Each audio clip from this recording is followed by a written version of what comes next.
I am absolutely in love with these sunglasses. These are my everything at the moment. I would sleep with these on if I could. This is the best pair of sunglasses I've bought in years. And I feel bad for all my other pairs because these have my heart completely. Um, they're expensive, they're Tom Ford, but they're worth it. It's like the first time in a long time I paid for like something designer. I actually felt like I got something for it. And these are nice. They are stiff and rigid and sturdy. They have good construction. If you're looking to take your sunglass game to the next level, I can't recommend Tom Ford enough. I am pleasantly surprised. So drop me a line below and let me know your favorite brand of sunglasses. It could be anything. Ray-Bans, Oakleys, Maui Jim, whatever. Let me know what your favorites are. But these, Tom Fords, are definitely my new faves.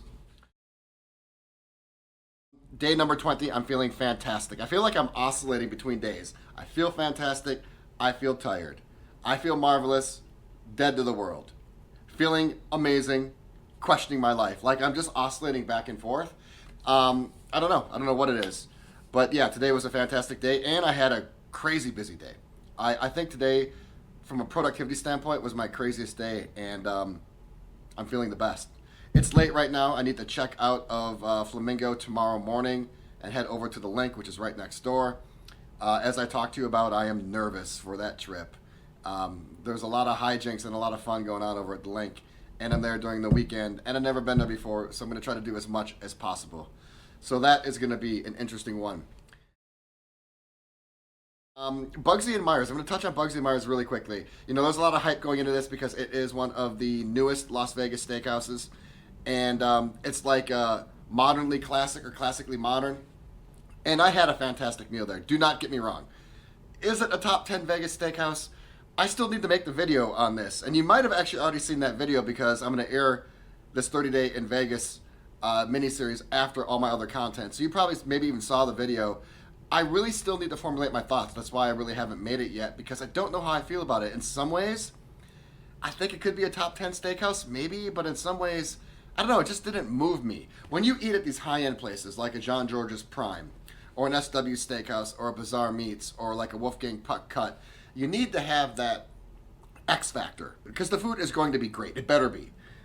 Because the atmosphere better be excellent. The menu better be creative. There better be some good drinks. But like what makes it stand out?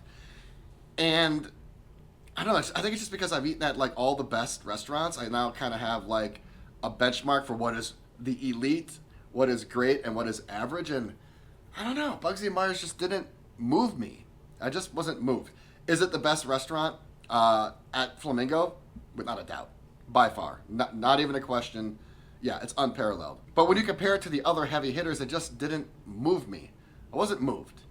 I want to be moved.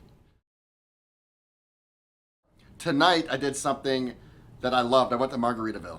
Okay, so I've only been to 2 Margaritavilles. One really is a pseudo Margaritaville because it's an all-inclusive. I really didn't get like the Margaritaville like restaurant experience, even though that restaurant in Punta Cana was amazing. But this is my first stateside Margaritaville, and I loved it. Listen, it's casual, it's approachable, it's fun, it's got a really quirky, cool vibe, and it's probably my favorite spot. I'm not saying it's the best spot at the Flamingo, but like it's definitely my favorite spot. It's by far my favorite place to eat over these last 3 days. So that's definitely the place to come, I think, if you're coming to Flamingo, is Margaritaville. I love casual dining. Like, I have to reassert that all the time because you see so much high-end, ultra-elite dining on the channel. Man, I love, like, just a good burger, some good drinks. It's a casual place where it's just not stuffy or pretentious or haughty or any of those words. So I absolutely love Margaritaville. They had an awesome drink selection, really fun bartenders. It was easily my favorite place to eat on this property. So I don't know if I'm going to work this into my video, in my experience video, which you hopefully saw already. I have to formulate my thoughts and do my wrap-up tomorrow, but I've noticed there are a lot of rookies at the Flamingo. I can't tell you how many people who I talk to eating or at the pool or wherever on this property are like, yeah, it's our first time in Vegas. Staying at the Flamingo. I've heard that repetitively, over and over and over again. And I was thinking like, why is that? Why is the Flamingo attracting so many rookies? And I think it's really 3 things. I think first of all, it's the name, right? The Flamingo has a very deep history. It's got a very rich history in Vegas. It's one of the older hotels.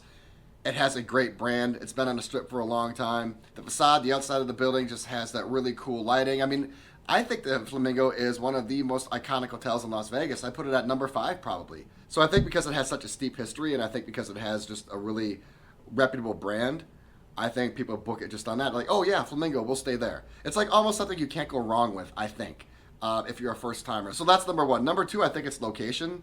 I mean, it's almost Center Strip, just a little north of Center Strip. You know, you're right across from Caesar's Palace. So if you want to stay at the Flamingo and go over to Caesar's, you can do that. And plus, it's interconnected to all of the other Caesar properties pretty much. I mean, all the Caesar properties are situated in unison. They're all basically connected via walkways or just next to each other. So I think that you really can't go wrong because you're Center Strip. And if you make a mistake, you have the other Caesar properties and basically all the other strip properties around, but Caesar property specifically, they're all right next to it.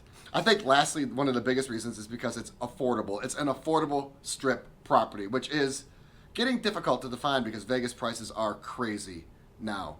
But I still think it is one of the more affordable, iconic, branded hotels with a good location on the strip. In fact, it might be the most. Like if you want a branded hotel, a hotel with a good brand, good reputation, good history, you know, got good ratings, and then it is Center Strip almost for a good price, it's probably the Flamingo. Flamingo or Planet Hollywood.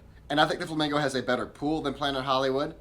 And it has, I think, a better energy. It has more energy, I should say. I really like Planet Hollywood's energy, but this place is bustling. Like the Flamingo is crazy packed. Crazy, crazy packed. I mean, when I checked in at noon, the line was wrapping around the lobby. And when I walked through the casino tonight, it was like wall-to-wall people. Like you could barely even get through the casino. This place is so popular. So it's popular, it's cheap, it's got a great location. It has a great brand, a lot of history. It's an icon. I think for that reason, it attracts a lot of rookies. But if you're out in Vegas a lot and if you happen to talk to a lot of people, what do you think? Like what hotels do you find the most rookies at? Of course you can find rookies anywhere, but do you find a repository of rookies at a certain hotel more than others? So I'd say Flamingo for sure. I do know for a fact, even though I haven't stayed there yet, that the Link does get a lot of rookies. But what else do you think? Let me know. Drop a comment below. Which hotel do you think gets a lot of rookies, and which hotel do you think is the best for rookies? All right, that is it for 30 Days in Vegas, day number 20. Feeling fantastic. 2/3 of the way done. Now I'm really like on the home stretch. I'm on my final leg. 3 hotels remaining. Link, Mandalay Bay, and Virgin. That is an interesting mix of hotels, if I've ever heard one. And at least at this moment right now, I'm really excited to get to all of them.